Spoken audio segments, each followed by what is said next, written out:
One of the big stories of the day certainly is the confirmed case of the Ebola virus discovered in Dallas and the quarantine of others who will be watched closely and monitored for 21 days to see if they show signs of this terrible malady. There are many angles to this story, and we're going to discuss those with someone who knows about Ebola and what is happening in Dallas. And that is a Dallas physician, Dr. James Pinkney. He's the CEO and founder of Diamond Physicians, a direct medicine family practice in Dallas, and quite well versed on Ebola. Dr. James, good morning to you and welcome to the program. Pleasure to have you. Good morning, Neil. Morning. There are so many different angles to this story. Let's begin. If you would please tell us what the Ebola virus is and what are the symptoms of Ebola. Absolutely. The Ebola virus is extremely virulent, meaning it can be spread very rapidly, and it causes hemorrhagic fever. It was first discovered in Zaire, Africa in 1976, and currently this is the worst epidemic we have ever seen in West Africa, over 3,000 deaths, and that death rate is doubling every 3 weeks. Basically, the symptoms are going to be an abrupt onset of fever, chills, body aches, weakness, fatigue. You can have a headache as well as abdominal pain, nausea, vomiting, so diarrhea. The same things that you would experience if the flu were coming on. And that's exactly right, which causes a very challenging problem in our emergency room system because it is flu season and Ebola presents exactly like other common viruses. Now, the symptoms that we just discussed, there are those, doctor, who said that the primary reason for the rapid spread of this disease in the places in Africa, Liberia, etc., Sierra Leone and others is, well, basically a fear of sophisticated medicine in that part of the world and a distrust of physicians in general, and certainly their customs and culture present challenges as well. Yeah, the culture definitely presents challenges because they tend to like to wash the bodies of ones that have passed away, and when you have an infected person with Ebola, it's contracted and passed by body fluids. So blood, urine, feces, things of that nature are what cause transmission of the disease. So when you're coming in close contact with individuals that have been infected, that's really why it has spread so rapidly in West Africa. Also, the healthcare system just isn't up to par with, let's say, the healthcare system of the U.S. So they don't have the sanitation instruments. They don't have autoclaves. They have problems with reusing needles and things of that nature. So all those conditions create that perfect storm for an outbreak. I read yesterday that some of their medical facilities in Africa, or hospitals, if you will, don't even have the simplest of things such as rubber gloves and gowns and face masks and so forth. Yeah, they don't have the protective equipment that is required to prevent spread of infection. So that's another reason why things have escalated at the pace that we've seen thus far. One of the reasons that I brought up the culture and the customs of those peoples is that the fact that some what we would consider to be very unusual customs, for example, the families, as an example, at a wake, for instance, would share a meal with the deceased.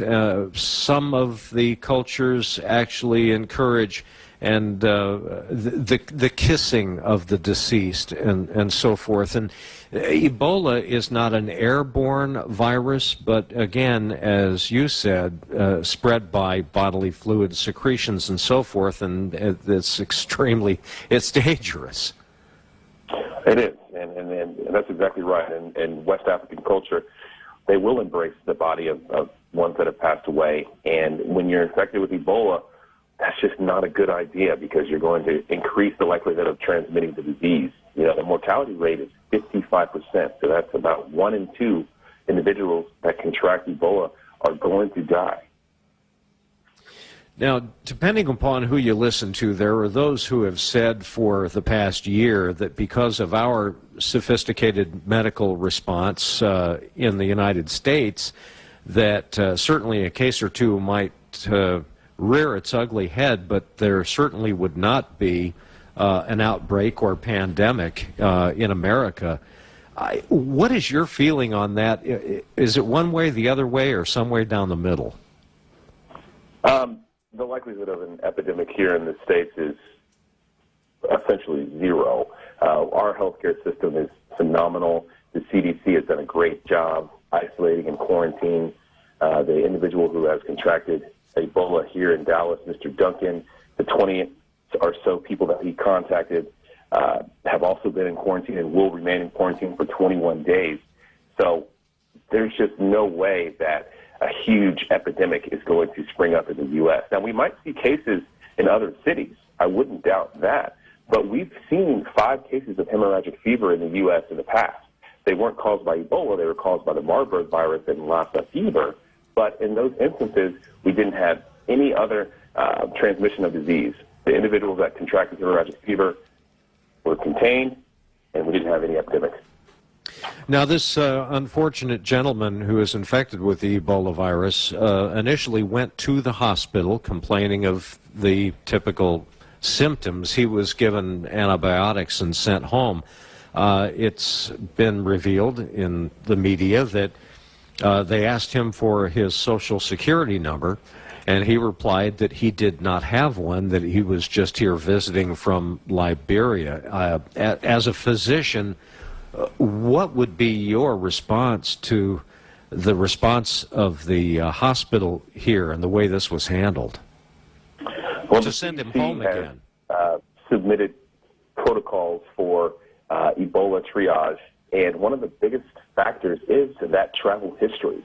So the nursing staff did a good job eliciting that history, and once you find out that a person is presenting symptoms of fever, abdominal pain, and they've recently traveled to West Africa, in this case Liberia, a quarantine procedure should have been triggered. Now, that's easier said than done. The ER, they see hundreds of patients a day, and there was a breakdown in communication at Presbyterian.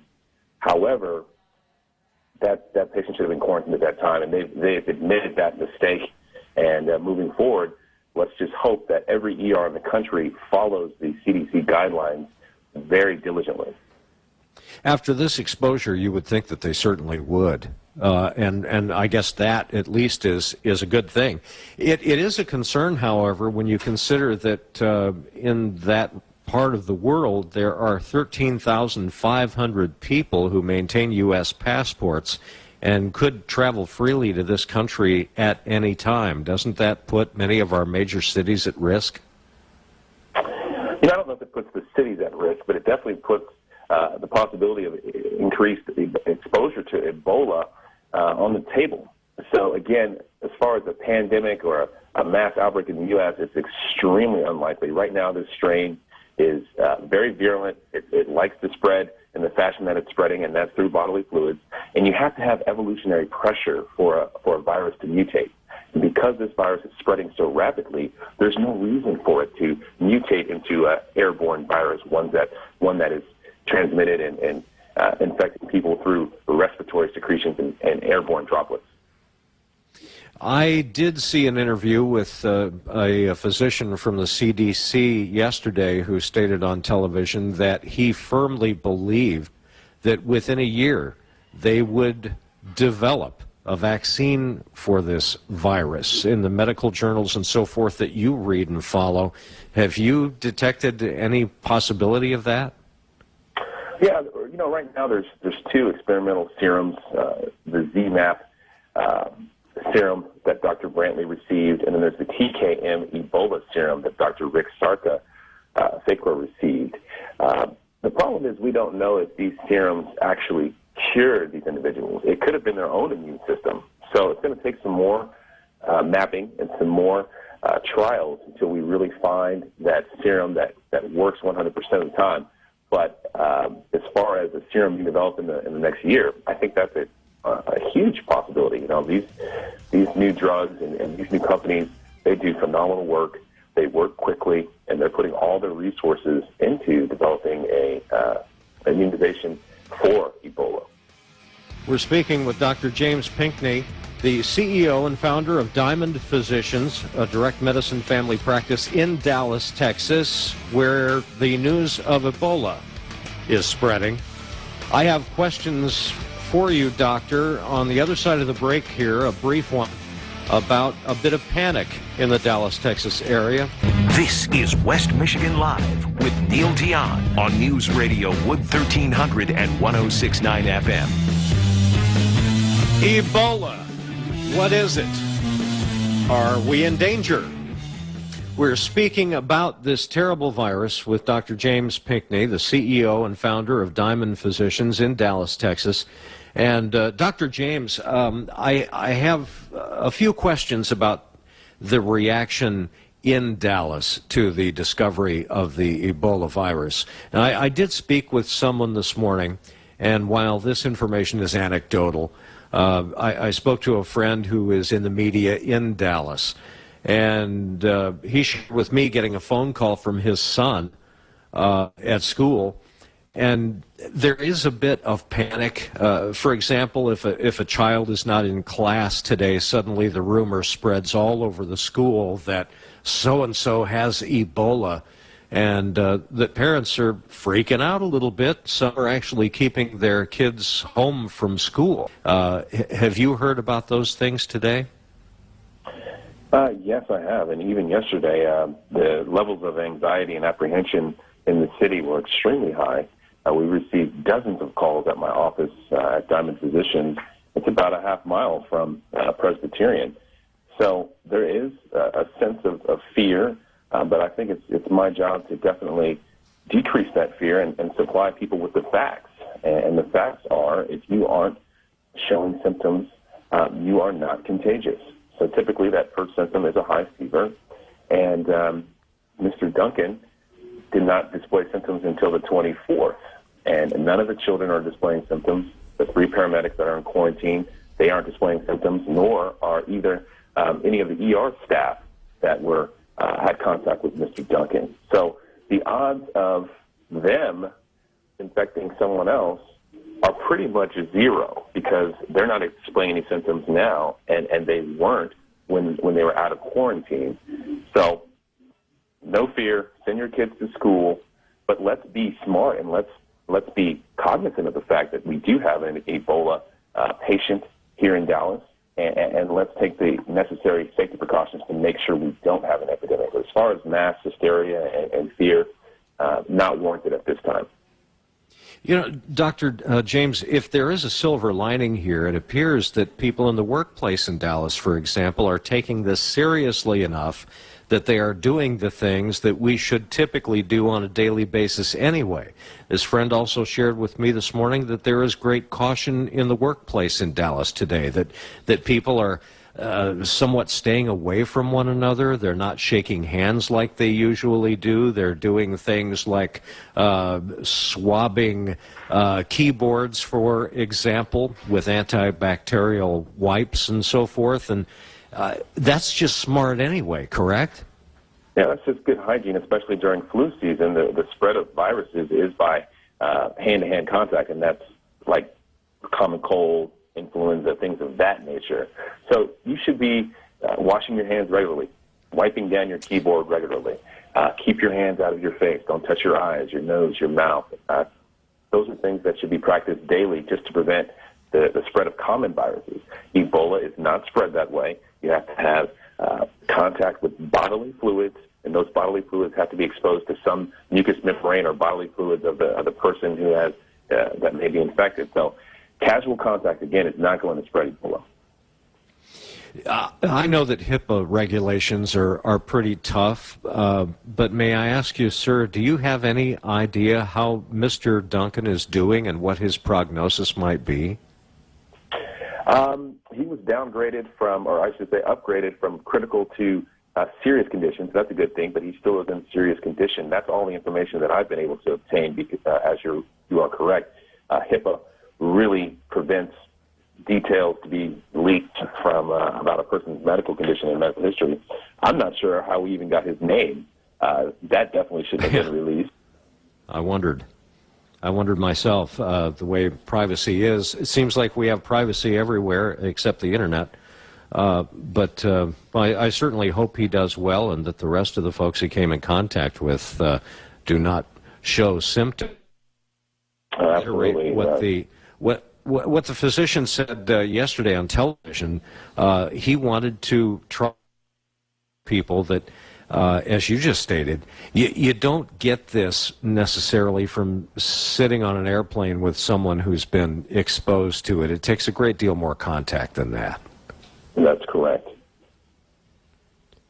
What would you suggest? I guess I'm just I don't want to jump on the bandwagon of the fear mongers, but we've been told for over a year how terrible and incurable this disease is, and that it would never get here. And now that it suddenly has, I think people are looking at it a little differently. Yeah, and I think that's a good thing. We need to be aware of what's going on in West Africa. You know, we never wish any ill will on anyone, but this is a real problem.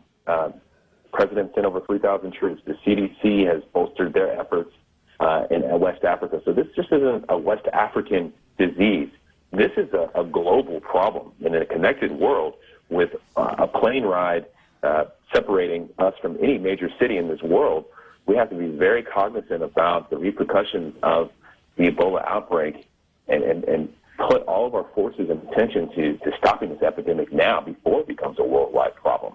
Again, we are not going to have a huge outbreak in the States. We could see a couple more cases here and there, but our health system is geared towards quarantining and stopping this virus.